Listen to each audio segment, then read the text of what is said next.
Muito bem, já abordamos aqui a importância da memória para aprender qualquer matéria.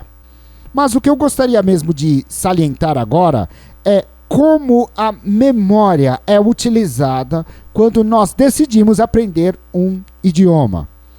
Obviamente, irei abordar aqui de uma maneira mais superficial. Entretanto, será muito útil para você quando você decidir aprender um idioma. Tenha consciência sobre isto. Vamos lá. Quando nós decidimos aprender um idioma, nós utilizamos a memória diferentemente quando nós decidimos aprender, por exemplo, geografia, matemática. Por quê? Você vai entender. Quando nós decidimos aprender o idioma, nós precisamos memorizar a pronúncia daquela palavra. Concorda? Então, por exemplo, quando eu digo para você a palavra house, significa que eu memorizei a pronúncia dessa palavra. Car, chair, table. Em todos os casos, eu fui obrigado a memorizar a pronúncia dessa palavra, destas palavras. Significa que eu tenho que ter uma boa memória de pronúncia. É muito óbvio. Mas agora, eu preciso saber o significado destas palavras.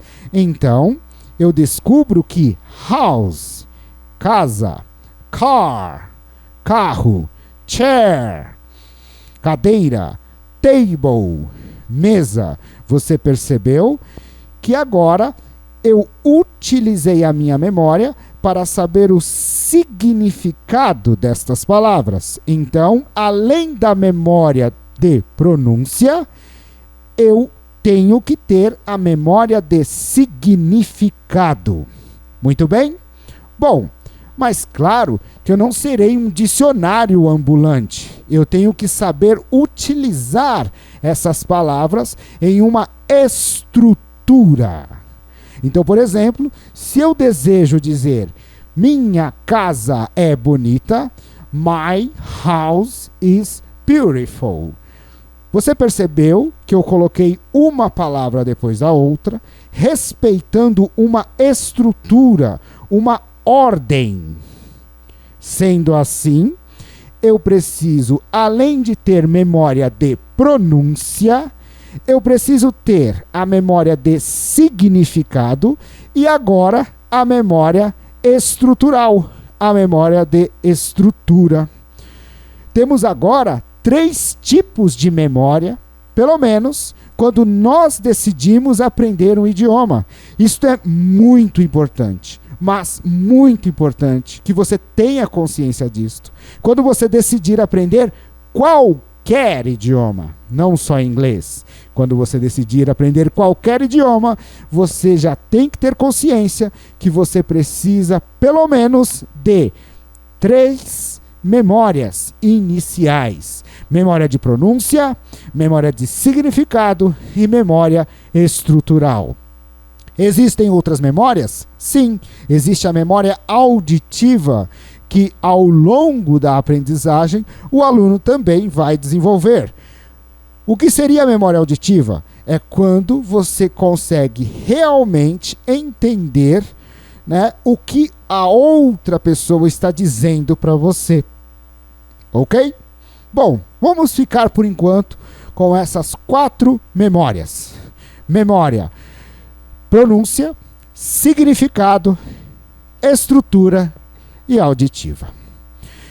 Eu pergunto novamente: você acredita que todas as pessoas têm a mesma habilidade das mesmas memórias? Você acha que toda pessoa tem a mesma capacidade quando o assunto é memória de significado, memória de pronúncia ou memória estrutural? Não. Nestes 20 anos que eu dou aula, eu vejo isso todos os dias. Algumas pessoas têm mais facilidade na memória auditiva, outras pessoas têm mais facilidade na memória de significado, e às vezes as pessoas têm dificuldade na memória estrutural ou na memória de pronúncia.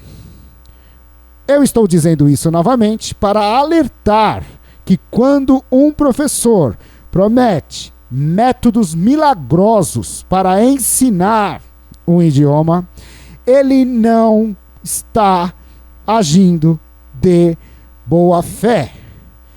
Por quê? Porque ele não sabe se você tem uma boa memória de pronúncia, uma boa memória de significado ou até mesmo estrutural.